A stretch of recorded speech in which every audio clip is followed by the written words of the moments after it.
Gus Dur, politik kemanusiaan. Assalamualaikum warahmatullahi wabarakatuh. Guys, bulan Desember adalah bulan Gus Dur. Karena pada bulan ini kita peringati hari wafatnya Gus Dur yang kita kenal dengan Haul Gus Dur. Karena Gus Dur meninggal pada tanggal 30 Desember 2009. Kali ini saya ingin mengajak kalian semua untuk merefleksikan perjuangan Gus Dur. Di era politik seperti sekarang ini, saya ingin mengingatkan kredo politik Gus Dur. Kredo politik Gus Dur adalah yang lebih penting dari politik adalah kemanusiaan.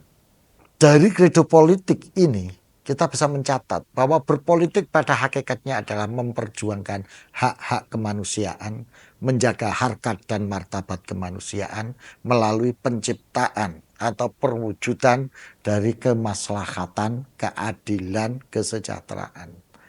Maka kredo kemanusiaan dalam politik ini diwujudkan dalam kredo kekuasaan. Gus Dur selalu mengutip bahwa tasarruful imam ala ro'iyah manutun bil maslahah.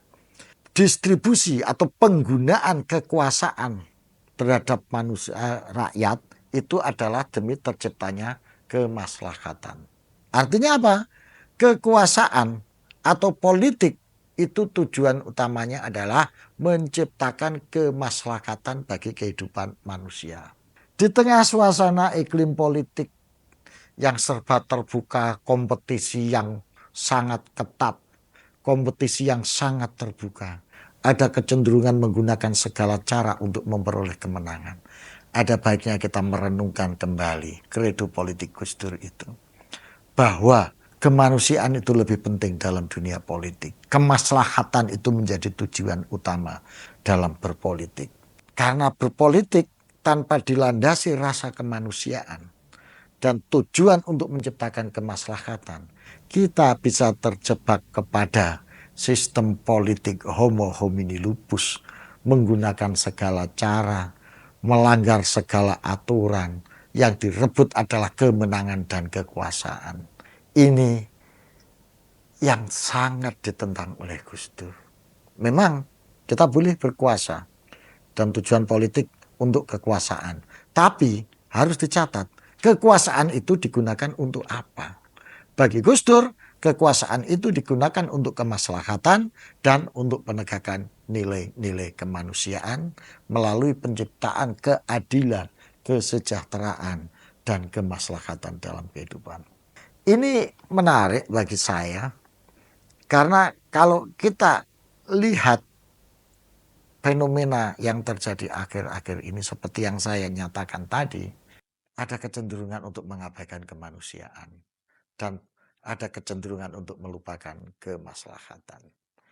Kalau kita telusuri lebih lanjut, apa yang dilakukan Gus Dur dalam berpolitik itu acuannya bukan pada sistem Machiavellianisme, yaitu menggunakan segala cara untuk memperoleh kekuasaan. Gus Dur sangat anti politik Machiavellis, juga sangat anti terhadap liberalisme, karena etik menjadi tumbuhan utama dalam perilaku dan sikap politik Gus Dur. Ini guys, ini menjadi penting dalam rangka kita merefleksikan diri untuk menggali nilai-nilai, menggali spirit dan menggali pemikiran Gus Dur di bulan Gus Dur.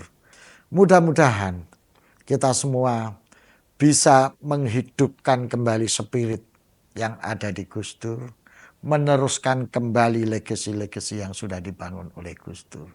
Dan kredo politik ini dilakukan oleh Gus Dur selama menjadi presiden. Dalam waktu 20 bulan, Gus Dur bisa menciptakan legasi yang sangat luar biasa untuk kemaslahatan umat.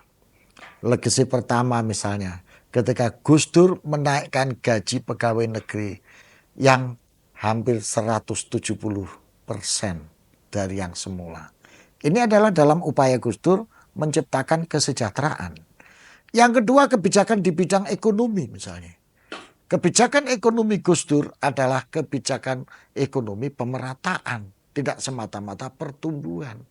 Nah, kebijakan ekonomi yang mengarah kepada terciptanya pemerataan ini berdampak pada lahirnya ekonomi lemah yang menghidupi masyarakat. Sehingga menjadi surplus dalam catatan ekonomi selama 20 bulan kepemimpinan Gus Dur, pertumbuhan ekonomi naik dari yang minus minus 3% menjadi plus 0,7%. Sampai terakhir ketika Gus Dur lengser, rata-rata pertumbuhan ekonomi Gus Dur antara 3-5%. Dan ekspor naik, impor berkurang. Nah, ini contoh konkret dari kebijakan yang membawa kemaslahatan itu tadi, yang menegakkan kemanusiaan. Hutang luar negeri 0. Nah, ini adalah contoh bagaimana kebijakan itu kalau mengacu kepada kemaslahatan. Selama era kepemimpinan Gus Dur, kita hampir tidak punya, bukan hampir, data-data menunjukkan tidak ada hutang luar negeri. Justru kita dapat hibah dan masukan-masukan dari luar negeri. Kebijakan lain misalnya, Gus Dur melakukan pendekatan-pendekatan kebudayaan untuk menegakkan kemanusiaan ketika menyelesaikan kasus Papua misalnya. Papua didekati dengan pendekatan kemanusiaan, sehingga yang disentuh adalah hatinya, jiwanya bagi rakyat Papua. Sehingga pada saat itu rakyat Papua merasa mendapat perlindungan dari sosok Gus Dur. Ini adalah contoh-contoh kasus bagaimana Gus Dur menggunakan pendekatan kemanusiaan, kebudayaan dalam menggunakan kekuasaan untuk kemaslahatan. Ini guys, mudah-mudahan di bulan Gus Dur ini, di acara Haul Gus Dur ini, kita semua dapat mengambil inspirasi dalam berpolitik dari sosok Gus Dur yang menciptakan kemaslahatan umat dan menegakkan harkat dan martabat kemanusiaan melalui dunia politik. Terima kasih guys, sampai jumpa. Assalamualaikum warahmatullahi wabarakatuh. Alsastro atau lengkapnya Dr. Ngatawi Alsastro SAG MSI adalah seorang sosiolog, budayawan, dan tokoh agama di Indonesia. Alsastro aktif beraktivitas sebagai akademisi dan berkesenian, serta selalu keliling Indonesia menyapa berbagai kalangan masyarakat sebagai upaya untuk terus merajut keberagaman bagi Indonesia Raya.